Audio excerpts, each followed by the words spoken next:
चलो भाई, बिस्मिल्लाहिर्रहमानिर्रहीम। आज हम लोग इलेक्ट्रिसिटी पढ़ने जा रहे हैं और ये इस पूरी सीरीज़ का पहला लेक्चर है और हमारे चैनल पे भी इंशाल्लाह ये पहला ही लेक्चर होगा आई थिंक। सो हम लोग आज स्टार्ट करते हैं और ये क्लास 10th के लिए है ओनली, और क्लास 9th के बच्चे जो आगे पढ़ना चाहते हैं उनके लिए। ओके, सो स्टार्ट करते हैं ये चीज़। और हम आज कुछ टॉपिक्स कंप्लीट कर रहे होंगे, उनको मैं अभी आप लोगों को पढ़ा रहा हूँगा। सो शुरू करते हैं। सबसे पहले हम देखेंगे कि इलेक्ट्रिसिटी होती क्या है। इलेक्ट्रिसिटी भाग रही है, वेरी गुड। ओके, सबसे पहले हम देखेंगे इलेक्ट्रिसिटी क्या होती है। इलेक्ट्रिसिटी से हम एक पार्टिकल डिज़ाइन कर सकते हैं अपने दिमाग में। एक पार्टिकल हमारे दिमाग में आ सकता है, that is electron, right. Electron, ठीक है। इलेक्ट्रॉन क्या होता है ये आई थिंक डिस्क्राइब करने की ज़रूरत नहीं है, लेकिन फिर भी मैं एक बार बता देता हूँ। लेट सपोज ये एक एटम है हमारे पास, ठीक है, और ये उसके शेल्स हैं, ये उसका न्यूक्लियस है। हमारे पास न्यूक्लियस के अंदर क्या चीज़ हो सकती है? प्रोटॉन प्लस न्यूट्रॉन, यही होता है न्यूक्लियस के अंदर आई थिंक, ठीक है। और इसके बाहर यहाँ पर इलेक्ट्रॉन्स होते हैं, ठीक है।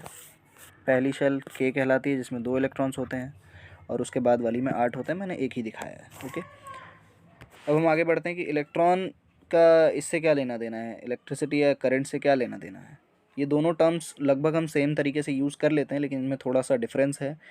इलेक्ट्रिसिटी बहुत ही क्या बोला जाए उसको, बहुत ही ऐसी टर्म है जिससे हम कुछ डिफ़ाइन नहीं कर सकते, ठीक है। कुछ ऐसा चीज़ डिफ़ाइन नहीं कर सकते जिसको हम अपने फॉर्मुलेशन में या फिर किसी सिग्निफिकेंट थिंग में हम यूज़ कर सकें। लेकिन करंट एक ऐसी चीज़ है जो कि एक फ़िज़िकल चीज़ है, उसको हम डिफ़ाइन कर सकते हैं, उसको हम फॉर्मुलेट कर सकते हैं, ठीक है। अभी हम आगे उसको देख रहे होंगे। यहाँ इलेक्ट्रॉन्स होते हैं। अब इलेक्ट्रॉन सबको पता है कि इलेक्ट्रॉन्स मूव कर रहे होते हैं अपने ऑर्बिट्स में, राइट।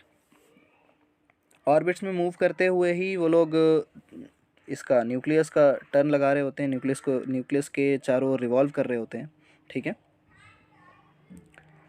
अब जो वायर होती है हमारे पास, उसमें भी कुछ ऐसा ही हो रहा होता है कि इलेक्ट्रॉन्स के थ्रू ही चार्ज ट्रांसफ़र हो रहा होता है, और उसी के थ्रू करंट जनरेट होता है, और फिर उससे हम जनरल टर्म्स में इलेक्ट्रिसिटी या करंट इलेक्ट्रिसिटी बोल रहे होते हैं, ठीक है।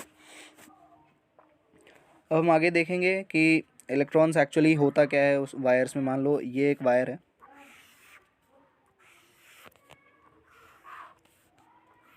सिलेंड्रिकल वायर लिया है मैंने, ठीक है। ये एक वायर है और हम इसमें मान लेते हैं यहाँ पर एक इलेक्ट्रॉन है, यहाँ पर एक इलेक्ट्रॉन है, और बीच में भी इलेक्ट्रॉन्स हैं ऐसे ऐसे, ठीक है। एक्चुअल में जो इलेक्ट्रिक फील्ड वगैरह अप्लाई होने के बाद इनकी जो स्पीड्स होती है ना, वो बहुत कम होती है। आप लोगों की एनसीईआरटी में टॉपिक 12.2 से पहले एक पैराग्राफ दिया हुआ है येलो कलर में, उसमें आप लोग पढ़िएगा तो इलेक्ट्रिक फील्ड अप्लाई करने के बाद जो इलेक्ट्रॉन्स की स्पीड होती है ना, वो बेहद ही कम होती है। उनकी स्पीड आई थिंक उसमें दिया हुआ है 1 मिलीमीटर पर सेकेंड के आसपास की होती है, ठीक है। तो इतनी कम स्पीड, 1 मिलीमीटर पता है ना, इतना होता है लगभग 1 सेंटीमीटर, ठीक है। इसको कवर करने में उसको 10 सेकेंड लग रहे हैं एक इलेक्ट्रॉन को, ठीक है। 1 मिलीमीटर में 1 सेंटीमीटर में 10 मिलीमीटर्स होते हैं ना, तो इस हिसाब से इतनी से डिस्टेंस को कवर करने में उसको 10 सेकेंड लग रहे हैं। तो सोचिए, हम जैसे ही लाइट ऑन करते हैं, इलेक्ट्रिसिटी इधर से उधर, मतलब तुरंत बल्ब जो है ग्लो होने लगता है। ऐसा क्यों होता है? ऐसा तो है नहीं कि इलेक्ट्रॉन एक जगह से उठ के दूसरी जगह चला जाएगा इतनी जल्दी, जबकि उसकी स्पीड इतनी कम है, ठीक है। तो वैसे भी क्या हो रहा होता है, आपके सिलेबस में ऐसा है नहीं कुछ, ठीक है। आपके सिलेबस में इतना ही है कि आप बस इतना ही जानिए कि इलेक्ट्रॉन्स के फ्लो के थ्रू ऐसा कुछ होता है, इलेक्ट्रिसिटी जनरेट हो रही होती है। लेकिन एक्चुअली में ये ऐसा है कि इलेक्ट्रॉन्स के थ्रू चार्ज ट्रांसफ़र होता है, ठीक है। इसने अपना चार्ज इसको दिया, इसने अपना चार्ज इसको दिया, इसने अपना चार्ज इसको दिया, ऐसे आगे चार्ज ट्रांसफ़र हो गया, ठीक है। और ये चीज़ इतनी फास्ट होती है, आपने लाइट की स्पीड होती है 3 × 10⁸ मीटर पर सेकेंड, ठीक है। तो वो जो करंट की स्पीड होती है ना, वो इसके करीब पहुंच जाती है या इसके बराबरी हो जाती है, ठीक है। अब हम आगे देखते हैं कि चार्ज क्या होता है, ठीक है। अब हमने इलेक्ट्रॉन बताया, इलेक्ट्रॉन के थ्रू फ्लो बताया, ठीक है। अब हम देख रहे होंगे कि चार्ज क्या होता है, ठीक है। ओके, अब हम देख रहे होंगे कि चार्ज क्या होता है, राइट। तो चार्ज आप लोगों ने सुन रखा होगा 9th क्लास में भी, एटम्स वाले चैप्टर में पढ़ाया जाता है ये, कि हमारे पास इलेक्ट्रॉन के पास भी चार्ज होता है, प्रोटॉन के पास भी चार्ज होता है, लेकिन न्यूट्रॉन के पास नहीं होता है। इलेक्ट्रॉन के पास नेगेटिव चार्ज होता है, प्रोटॉन के पास पॉजिटिव चार्ज होता है, और न्यूट्रॉन के पास ज़ीरो चार्ज होता है। ठीक है, अब इसमें आप लोगों को याद होना चाहिए कि हमारे पास इलेक्ट्रॉन और प्रोटॉन के पास सेम मैग्नीट्यूड ऑफ चार्ज होता है। ठीक है, इलेक्ट्रॉन के पास और प्रोटॉन के पास जो चार्ज का मैग्नीट्यूड होता है वो सेम होता है, 1.6 इंटू 10⁻⁻19। ठीक है, अब इसमें आप लोगों को भी लग रहा होगा कुछ चीज़ मिसिंग सी लग रही है। ठीक है, इसकी यूनिट नहीं लिखी है मैंने अभी। ठीक है, यूनिट होती है कूलम्ब। अब यही मैग्नीट्यूड सेम होता है, प्रोटॉन के पास ये जो चीज़ है ये पॉजिटिव होती है। ठीक है, मतलब पॉजिटिव प्लस 1.6 इंटू 10⁻⁻19 कूलम, और जो इलेक्ट्रॉन के पास होती है यही चीज़ नेगेटिव होती है, दैट इज़ -1.6 इंटू 10⁻⁻19 कूलम। ठीक है, समझ में आ गया यहाँ तक चीज़ें। अब ये न्यूट्रॉन तो ज़ीरो है चार्ज, न्यूट्रॉन के पास ज़ीरो चार्ज है, न्यूट्रॉन की तो हम बात ही नहीं करेंगे, ऑब्वियसली प्रोटॉन की भी बात नहीं करेंगे, इलेक्ट्रॉन की बात कर रहे होंगे, क्योंकि हम इलेक्ट्रिसिटी को कैसे डिफाइन कर रहे थे, इलेक्ट्रॉन से रिलेट करके। ठीक है, अब इलेक्ट्रॉन की ही बात क्यों की गई, मैंने पीछे बताया कि इलेक्ट्रॉन मूविंग होता है। इलेक्ट्रॉन ही एक ऐसी चीज़ है पूरे एटम में, मतलब जितने पार्टिकल्स हम पढ़ चुके हैं उसमें इलेक्ट्रॉन ही एक ऐसा है जो मूव करता है। प्रोटॉन और न्यूट्रॉन स्टेबल होते हैं, टूटते वो भी हैं लेकिन वो बहुत हाई लेवल की चीज़ है। न्यूक्लियर रिएक्शंस और न्यूक्लियर एनर्जी वगैरह सारा कुछ उसमें डिफाइन होता है। ठीक है, बाइंडिंग एनर्जी से ये लोग बंधे हुए होते हैं, प्रोटॉन और न्यूट्रॉन। ठीक है, अच्छा एक क्वेश्चन मैं यहाँ दे रहा हूँ, शायद 9th क्लास में आप लोगों ने किया भी हो, कि लाइक चार्जेस रिपेल, ये सुना है ना, लाइक चार्जेस रिपेल। तो प्रोटॉन न्यूट्रॉन ये सारी चीज़ें इतने पास होके भी न्यूक्लियस में स्टेबल कैसे होता है, इसका आंसर आप कमेंट में दीजिए। ठीक है, तो आगे बढ़ते हैं। आप लोगों ने ये तो पढ़ रखा होगा कि मैटर क्या होता है। मैटर पढ़ाया जाता है 9th क्लास में। मैटर में हम पढ़ रहे होते हैं, मैटर की कुछ प्रॉपर्टीज़ पढ़ रहे होते हैं कि 3 स्टेट्स होती हैं मैटर की, सॉलिड, लिक्विड एंड गैस। फिर तीनों की सारी चीज़ें हम डिफाइन कर रहे होते हैं। ठीक है, उनकी सारी डेफिनेशन हम पढ़ रहे होते हैं। यहाँ पर एक और चीज़ है, ये जो चार्ज आया कहाँ से, ये जो इलेक्ट्रॉन, प्रोटॉन और किसी भी बॉडी पे चार्ज होता है तो वो चार्ज आता कहाँ से है, that's also a property of matter. ठीक है, और चार्ज एक प्रॉपर्टी ऑफ मैटर है। इसको आप ऐसे डिफाइन कर सकते हैं, जैसे बहुत सारे एक्सपेरिमेंट्स हैं हमारे पास। एक एक्सपेरिमेंट मैं बता दूं, अभी ठंडियों का टाइम चल रहा है, आप अपने ब्लैंकेट में जाइए, अपने हाथ को रब कीजिए। ठीक है, मैं ये लेक्चर आई थिंक नवंबर में अपलोड कर रहा हूँ, तो आप ब्लैंकेट में जाइए, ब्लैंकेट में अपना हाथ रब कीजिए और थोड़ा दूर हटाइए, आपके जो बाल हैं हाथ के वो खड़े हो जाएंगे। वो क्या हुआ, एक चार्ज ट्रांसफ़र हुआ, और अनलाइक चार्जेस ब्लैंकेट पे कोई और चार्ज आया और आपके हाथ पे कोई और चार्ज आया। ठीक है, इलेक्ट्रॉन्स का ट्रांसफ़र हुआ, उससे अनलाइक चार्जेस जो हैं वो आपको अट्रैक्ट कर रहे हैं। ठीक है, ये चीज़ एक एक्सपेरिमेंट के तौर पे आप कर सकते हैं, इंटरेस्टिंग ही होता है ये। अब देख, नेक्स्ट चीज़ जो है ना, चार्ज की हम एक प्रॉपर्टी पढ़ रहे होंगे यहाँ पे।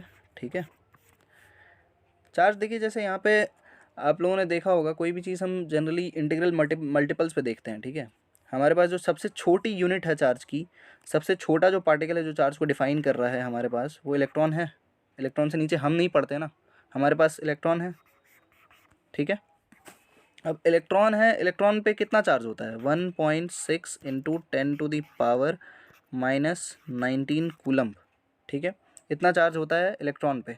अब हम अगर बोलें कि नहीं, मुझे ये एक इलेक्ट्रॉन पे चार्ज है, ठीक है, 2 इलेक्ट्रॉन अगर मैं ले लूँ तो 3.2 इंटू 10⁻⁻19 कूलम। ठीक है, अगर मैं 3 इलेक्ट्रॉन ले लूँ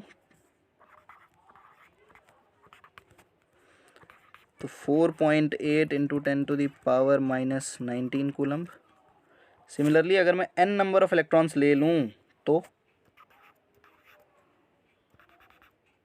उस पर टोटल चार्ज कितना आएगा, n इंटू 1.6 इंटू 10⁻⁻19 कूलम। देख रहे हो एक इलेक्ट्रॉन पे कितना छोटा सा चार्ज है, 10⁻⁻19, मतलब 1.6 को मैंने 10⁻⁹ से भाग दे दिया है। ठीक है, अब ये क्या आया, ये हमारा नेट चार्ज आया, Q is equals to NE। यही हमारा फॉर्मूला होता है। ठीक है, Q is equals to NE। ठीक है, समझ में आया। और ये जो प्रॉपर्टी है ना चार्ज की, कि एक इसमें ही मिलेगा, ये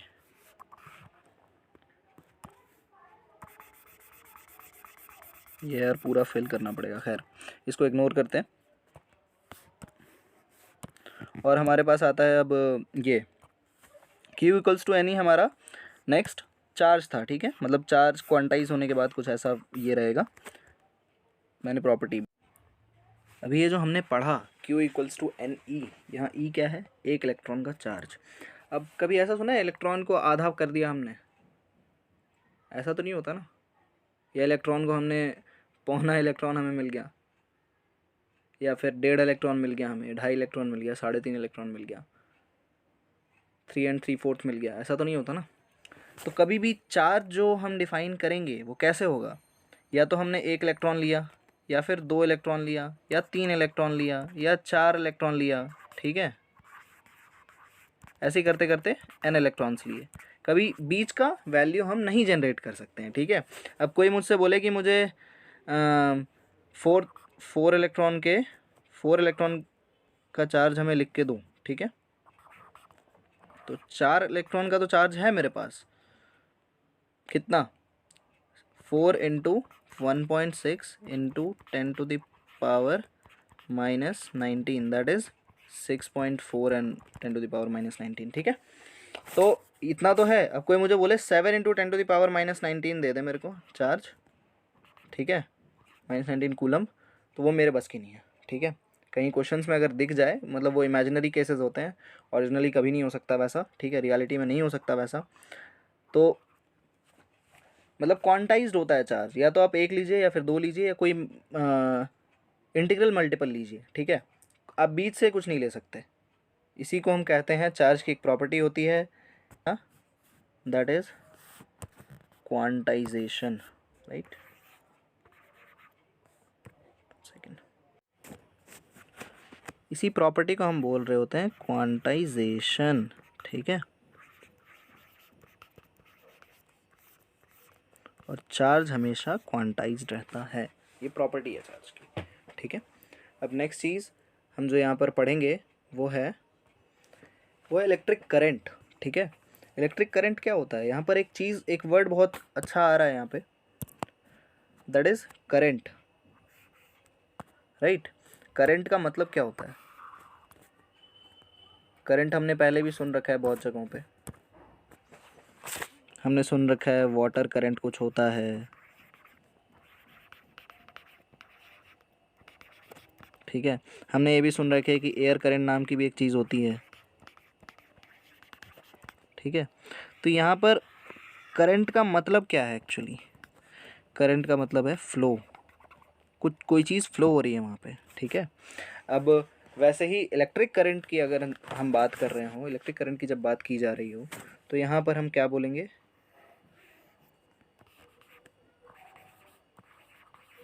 इलेक्ट्रॉन्स का फ्लो हो रहा है। ठीक है, इलेक्ट्रॉन्स जब फ्लो हो रहे हों उसे हम इलेक्ट्रिक करंट के नाम से डिफाइन करते हैं। ठीक है, अब मैं इसको ज़रा मिटा दूँ, उसके बाद देखते हैं। तो इलेक्ट्रिक करंट को हम कैसे डिफाइन करेंगे, flow of electrons, flow of electrons जहाँ हो रहा होगा उस तरीके से हम डिफ़ाइन करते हैं। एक्चुअली फ़्लो ऑफ इलेक्ट्रॉन्स नहीं, कुछ अलग ही फिनोमेना होता है, वो हमारे स्कोप में नहीं है अभी। ठीक है, अभी हम जनरली इतना ही पढ़ रहे होंगे कि फ़्लो ऑफ इलेक्ट्रॉन्स ऐसी कोई चीज़ होती है। ठीक है, अब करंट को हम डिफ़ाइन कैसे करते हैं, करंट होता क्या है। ठीक है, करंट को फॉर्मुलेट कैसे करेंगे, ये तो हमने डेफिनेशन लिख दिया कि फ़्लो ऑफ इलेक्ट्रॉन्स को हम करंट बोल देते हैं। ठीक है, जहाँ भी इलेक्ट्रॉन्स का फ्लो हो रहा होगा वहाँ पर करंट जनरेट होगा, लेकिन करंट को हम फॉर्मुलेट कैसे करेंगे, इलेक्ट्रॉन क्या है, इलेक्ट्रॉन तो एक बहुत ही मतलब क्या बोला जाए स्पेशलाइज्ड डेफिनेशन हो गई। एक्चुअली इसको लिखना चाहिए फ्लो ऑफ चार्ज, ठीक है, जिसमें इलेक्ट्रॉन भी एक टाइप का चार्ज है, ठीक है। तो हम फ्लो ऑफ पॉजिटिव चार्ज क्यों नहीं ले रहे हैं, हम नेगेटिव क्यों ले रहे हैं, नेगेटिव चीज़ें क्यों ले रहे हैं हम? कोविड नेगेटिव होना चाहिए इसलिए? नहीं, ऐसा नहीं है, क्योंकि देखिए पीछे ही बताया मैंने, ऑब्वियसली वैसा नहीं है, कोविड नेगेटिव वाली बात नहीं है यहाँ। पीछे बताया मैंने कि इलेक्ट्रॉन्स मूविंग होते हैं, इलेक्ट्रॉन्स निकल सकते हैं एटम से, इलेक्ट्रॉन्स मूव कर सकते हैं rather than protons and neutrons. Protons and neutrons आपके स्टेबल होते हैं, बाइंडिंग एनर्जी से बाइंडेड होते हैं, न्यूक्लियस के अंदर स्टेबिलिटी उनकी बहुत ज़्यादा होती है, वो जल्दी मूव नहीं करते हैं, इसलिए हम इलेक्ट्रॉन्स की बात कर रहे हैं, इलेक्ट्रॉन्स मूव करते हैं इसलिए, ठीक है। अब इसमें फ्लो ऑफ इलेक्ट्रॉन्स तो लिख दिया हमने, लेकिन फ्लो ऑफ इलेक्ट्रॉन्स किसके रिस्पेक्ट में और इसको फॉर्मुलेशन कैसे करना है ये हम नेक्स्ट स्लाइड में पढ़ रहे होंगे। ये आ रही है हमारी नेक्स्ट स्लाइड।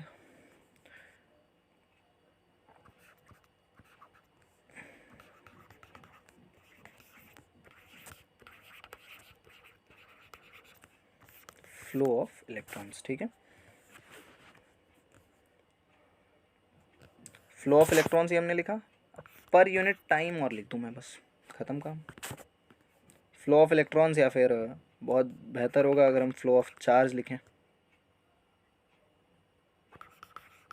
थोड़ा और मैं, amount of charge flown divide by time taken to flow that charge, ठीक है। ये हमारा एग्जैक्ट फार्मूला आ जाएगा कि हम करंट को डिफाइन कैसे कर रहे हैं, ठीक है।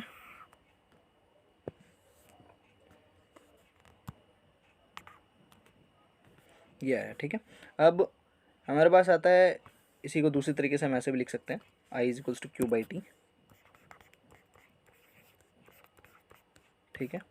अब मैं बात कर लूँ थोड़ी यूनिट्स की, इन सब, सॉरी,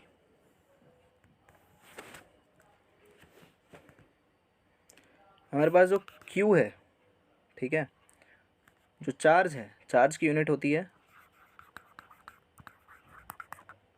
कूलम्ब, ठीक है।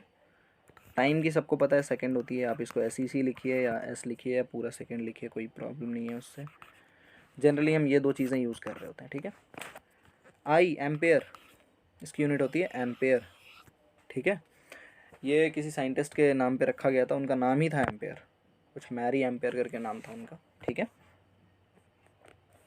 अब हमारी बात आती है कि बहुत छोटा करंट है हमारे पास, जैसे मान लो बहुत छोटा 10⁻³ का है, 10⁻³ एम्पेयर है, तो इसको हम क्या लिख सकते हैं, इसको हम लिखते हैं 1 milli ampere, small M and capital A, ठीक है।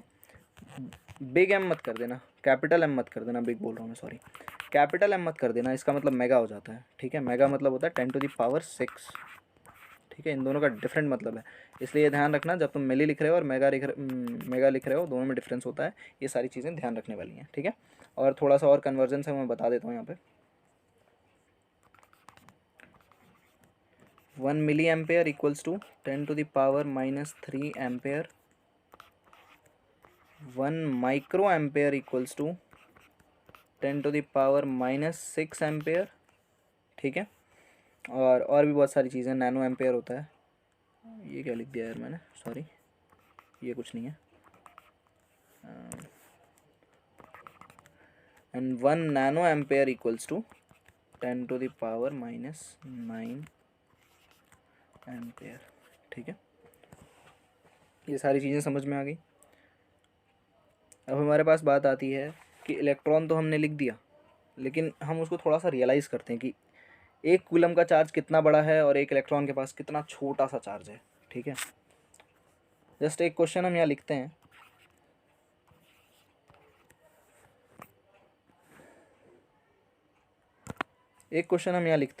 कि एक क्वेश्चन हम जो लिख रहे हैं वो है, what is this, I am sorry,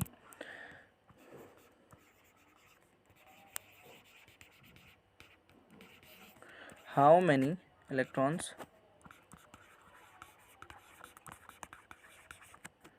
together constitute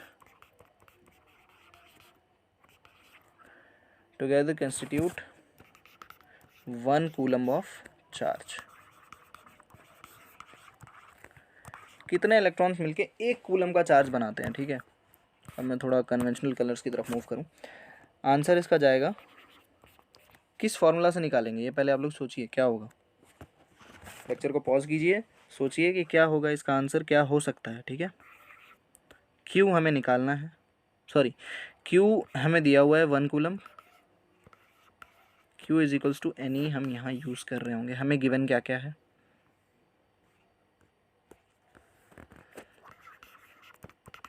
question में हमेशा गिवन वगैरह लिखने की कोशिश करिए, क्योंकि बोर्ड्स में ये बहुत काम आता है, ठीक है। गिवन है हमें Q इक्वल्स टू 1 कूलम, ठीक है। और E हमें पता होता है, E हमें याद ही होना चाहिए। मैं सिर्फ मैग्नीट्यूड लिख रहा हूँ, साइन इसका इलेक्ट्रॉन के लिए नेगेटिव होता है, 1.6 इंटू 10⁻⁻19 कूलम, ठीक है। अब हम इसको निकाल रहे होंगे। हमसे पूछा क्या गया है, how many electrons together constitute 1 coulomb of charge, ठीक है। तो हमें क्या निकालना है, नंबर निकालना है। हमें Q दिया हुआ है, हमें E पता है, ठीक है। हम नंबर निकाल सकते हैं।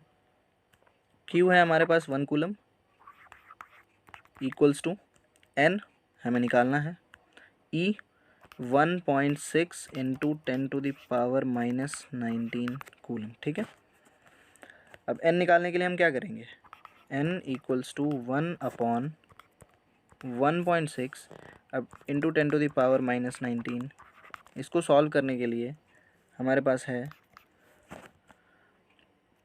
1/1.6, 10⁻19 को ऊपर ले जाओ, 10⁻−19 को ऊपर ले जाओ, 10⁻19 हो जाएगा। इसका पॉइंट ऊपर ले जाओ, इंटू 10 हो जाएगा, ठीक है। 10⁻20 हो गया। 2 ज़ीरोज़ जो है वहाँ से निकाल के इसमें लगा लो 1 में, तो क्या हो जाएगा 100 इंटू 10⁻18 लिख सकता हूँ मैं इसको, अपॉन 16 लिख दूँ, क्योंकि पॉइंट उसका हटा दिया मैंने। इसको सॉल्व करेंगे तो कितना आएगा, 16 6 आई थिंक 96 होता है, ठीक है। 16 6 96, और फिर उसके बाद 4 बच जाएगा, 16 2 32, 16 2 32, 6.28 समथिंग आएगा, ठीक है।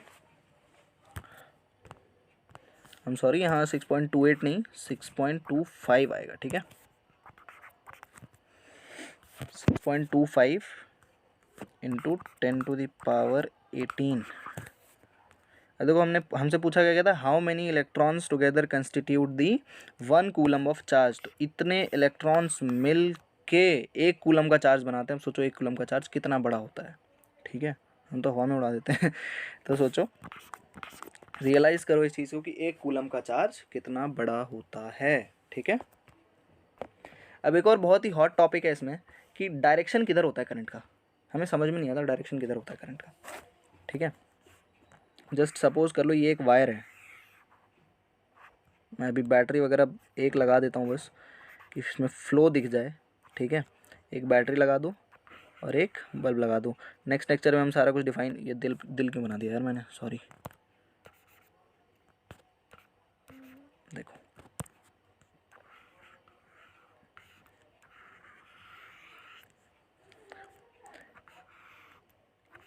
ये इसका पॉजिटिव टर्मिनल है। नेक्स्ट लेक्चर में हम ये सारी चीज़ें डिफाइन करेंगे कि इलेक्ट्रिक सर्किट में कौन कौन से एलिमेंट्स होते हैं और क्या क्या और चीज़ें डिफाइन की जाती हैं, ठीक है।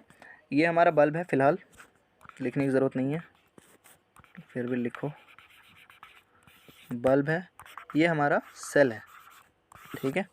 बहुत सारे सेल्स को अगर हम एक कॉम्बिनेशन में लगाएं तो हम उसे बैटरी बोलते हैं। नेक्स्ट क्लास में हम डिफाइन करेंगे वो चीज़, ठीक है। तो अब डायरेक्शन करंट का जो माना जाता है ना, पहले जब करंट को डिस्कवर किया गया, जो इसमें एक एक्सपेरिमेंट किया गया था, वो ये था कि थंडरस्टॉर्म में ना पतंग उड़ाई गई, ठीक है। मेरी गंदी सी पतंग है ऐसी मान लो। इसमें एक लोहे की चाबी लटका दी गई, ठीक है। और जब वो हवा में गई, जब वापस वो जब इसका थ्रेड इरेक्ट हो गया, इरेक्ट होने के बाद जब ये चाबी नीचे गिरी, तो जो होल्डर था जिसने मांझा पकड़ रखा था उसके हाथ में लगा झटका। उसने सोचा भैया झटका क्यों लग रहा है, झटके लगने की रीज़न क्या है, उसमें फिनोमेना क्या है। हम इतना नहीं सोचते, हम तो बस एप्पल गिर जाए हम खा के खुश हैं। न्यूटन के ऊपर गिर गया उसके बाद तो आज देख लो क्या हालत है। ठीक है, सॉरी उसमें अब आगे बढ़ते हैं। ये जैसे ही उसके हाथ पे लगा, यहाँ जैसे ही उसके हाथ पे लगा उसे झटका लगा, क्योंकि क्या हुआ यहाँ पर थंडरस्टॉर्म बोला था मैंने, ठीक है। यहाँ बादलों में वो चाबी चार्ज हो गई, चार्ज होने के बाद जब उसके हाथ से टच हुई तो उसको लगा झटका। तो उस टाइम पे इलेक्ट्रिसिटी डिफाइन हो गई कि ऐसा कुछ होता है, इलेक्ट्रिसिटी नाम की कोई चीज़ होती है, बस नाम दे दिया गया उसको।